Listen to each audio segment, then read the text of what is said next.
As we are fighting the pandemic, as we are fighting many things, Nigerian too is fighting rape epidemic. In a news by Punch on 7th, which is today,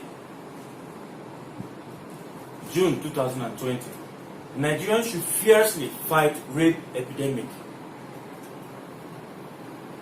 The recent gruesome death of 2 female students within a space of days in the hand of murderous rapists has cast a cold light on how badly females are treated in Nigeria.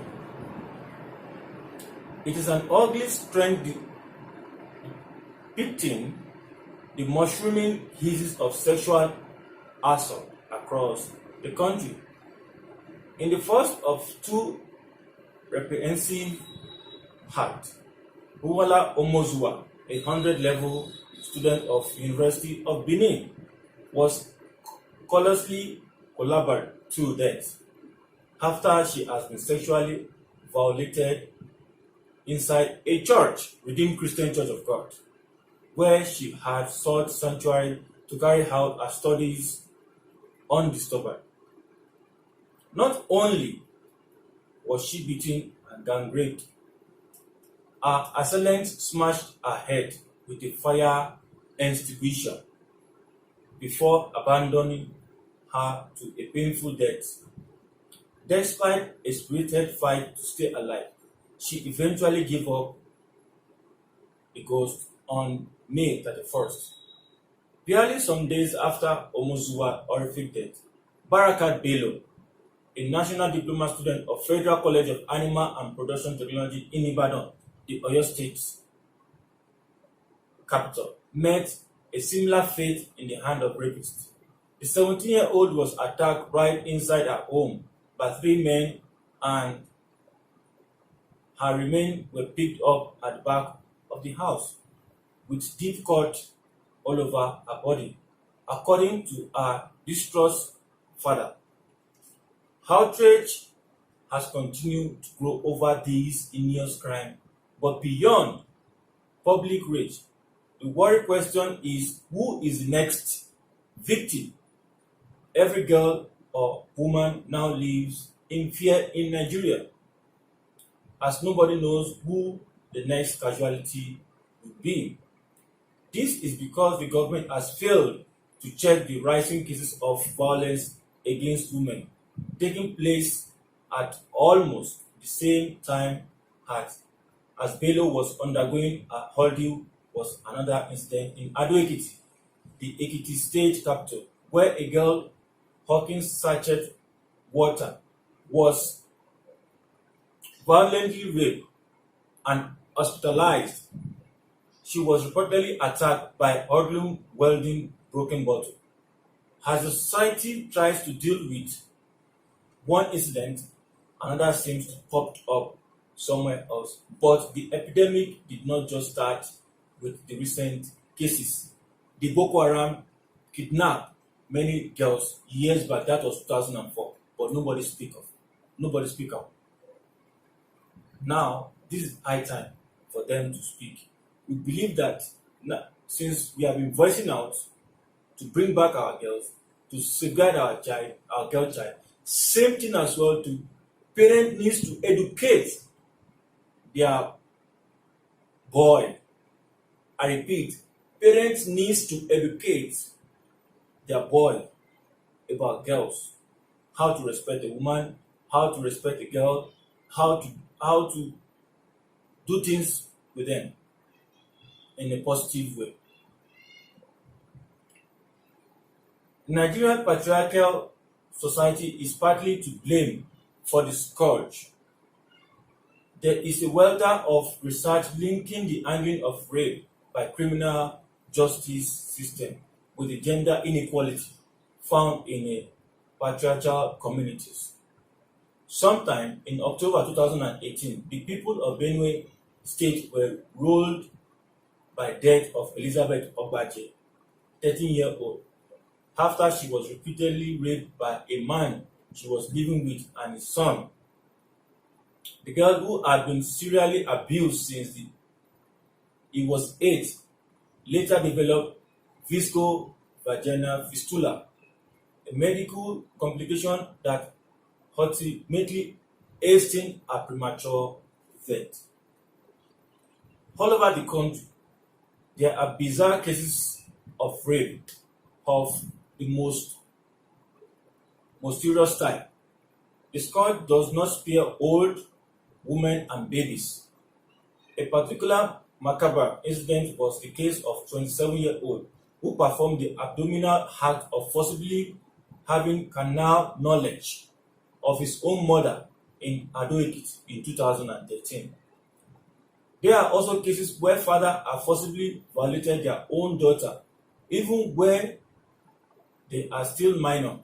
Sometimes, therefore, needs to be done to save the country from this epidemic of rape. We are facing pandemic, now it's another epidemic of rape. Which one are we going to solve? The pandemic is there, which is coronavirus, killing people. Now, rape case is there.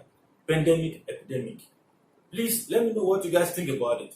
I don't really know what is really happening in Nigeria. If it is because of this internet or whatever it is, I think government should stop it. Furthermore, generally, rape is defined as unlawful sexual act without the consent of one of the party involved.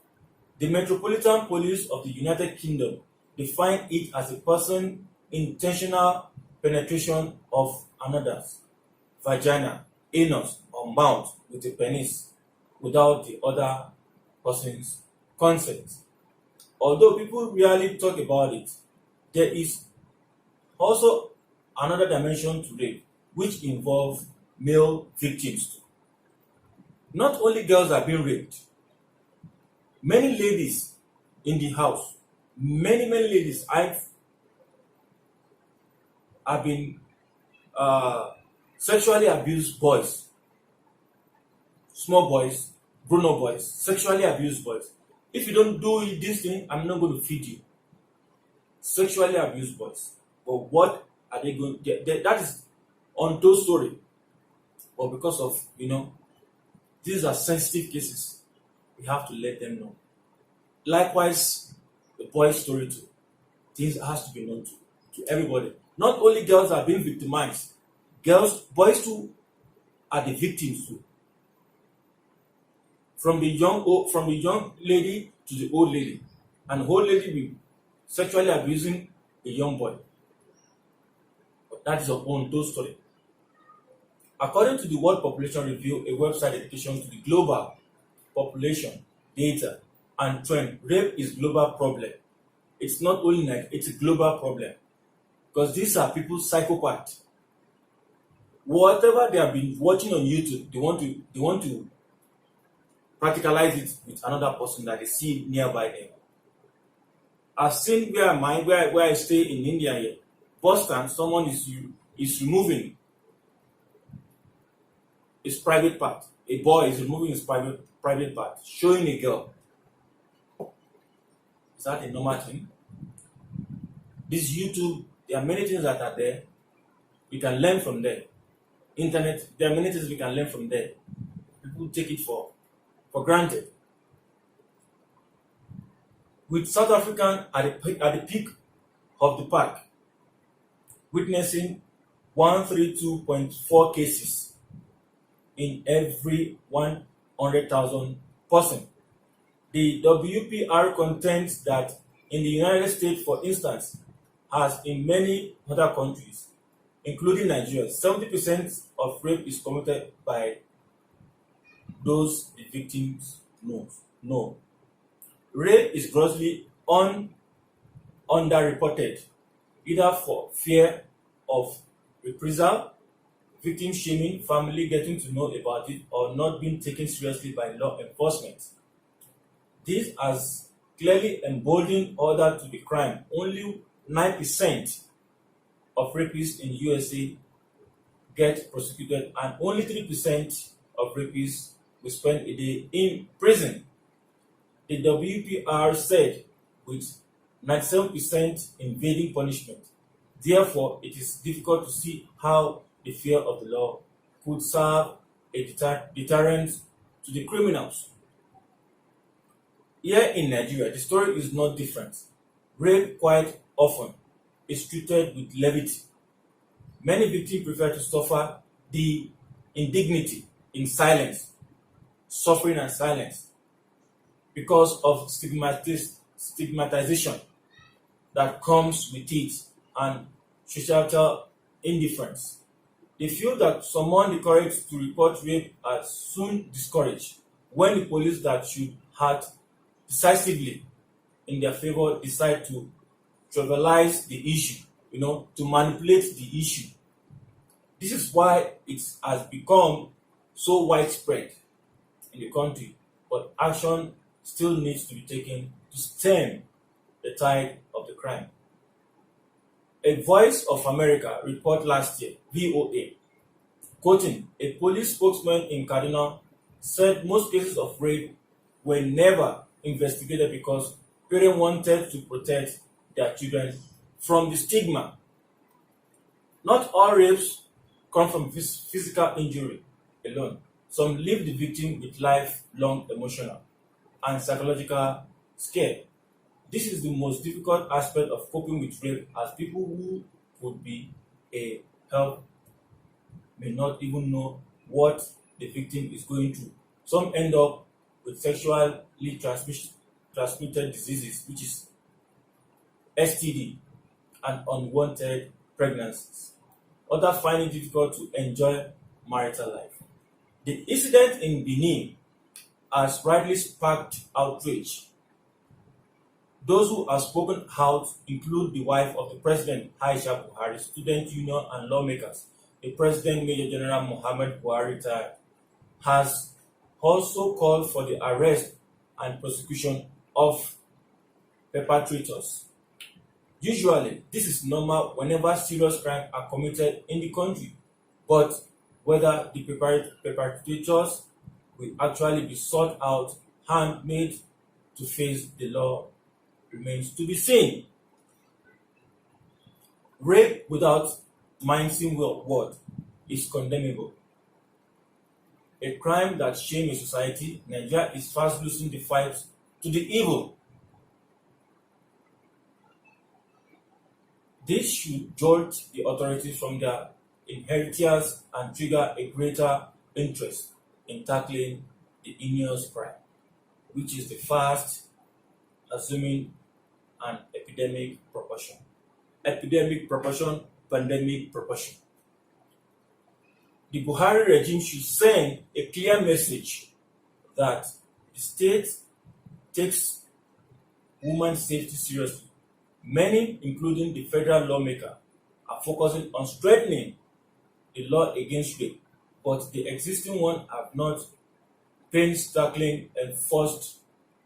If under the criminal code, the penalty for murder is death, that of rape is life imprisonment, and attempted rape is 14 years, then nobody will say that these provisions are not stiff enough. The trial court that found 4 men guilty of murder, rape, kidnapping, and other charges and sentenced them to death in March 2020 said the convict deserved the harshness punishment for having shocked the collective conscience of India. Government must change the way it deals with this crime. There should be public awareness, right from primary school to higher institution, on what rape victims can do to get justice. The country anti-rape law should be reshaped, should be amended to block all legal loopholes in the statute book. Besides, victims should be encouraged to make a report to the police rather than suffer in silence. I repeat, the victims should be encouraged to make a report to the police rather than suffer in silence. This is a saddening news. We are battling with coronavirus. We are battling with African men being killed in America. Again, rape case in Nigeria. Police brutality everywhere. Racist in China. This is happening even in African continent. This is getting too much. I believe that anybody, either you are a male or you are a female, don't hesitate to go and report yourself. Don't feel ashamed to report yourself. Once you report yourself, the fear of shame will get away from your heart. And people will support you. Either you are male or you are female. Don't keep silent. I encourage anybody that has been victimized in this issue, please immediately, I repeat, please immediately report to the police or NAPTIP. I repeat, report yourself to NAPTIP. They're on Twitter. They're on Instagram. NAPTIPS. They're on Twitter. They support anybody that molests girls. Thank you very much. I believe that I've spoken and the message can be passed across to anyone. These are the things that we need to expose to people because people cannot see what is happening right now in the world. This is only what we can do for you guys, and I believe that we have done our best, and I've done my best to showcase what is written on today's news through Punch. Thank you guys. May God bless you all. One love, one African, one message, one voice. Thank you guys.